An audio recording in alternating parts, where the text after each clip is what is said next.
पंढरपूर, सातारा, सांगली, सोलापूर, कोल्हापूरमध्ये तिकडे देखील पडणार आहे। परभणी, नांदेड, बीड, जालना, संभाजीनगर, नगर जिल्ह्यात देखील चांगला खूप पडणार आहे। त्याच्यानंतर बीडमध्ये, लातूरमध्ये, तसेच सातारा, सांगली, सोलापूर सगळीकडे।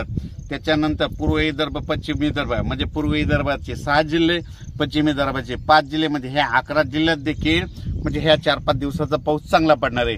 म्हणून हे सर्वांनी लक्षात घ्यायचं। राज्यात एकंदरीत परिस्थिती बघायची झाली तर राज्यामध्ये 26 तारखेपर्यंत दररोज वेगवेगळ्या भागात चांगला पाऊस पडणार आहे आणि शेतकऱ्याच्या पिकाला जीवदान भेटणार आहे। म्हणून हा अंदाज लक्षात घ्यायचा। अचानक वातावरणात बदल झाला तर लगेच एक मेसेज दिला जाईल। पण या पावसामध्ये म्हणजे 8 जुलै ते 26 जुलैच्या पावसामध्ये जे छोटे छोटे तळे असतील ते भरून जातील, पण मोठे मोठे असे जे धरण असं त्याच्यात 2-3% मात्र पाण्याची आवक येणार आहे। म्हणून हा अंदाज लक्षात घ्यायचा।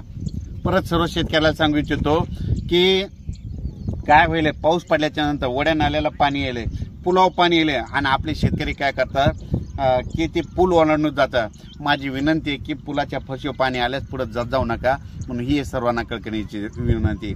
अचानक वातावरणात बदल झाला लगेच एक मेसेज दिला जाईल। धन्यवाद।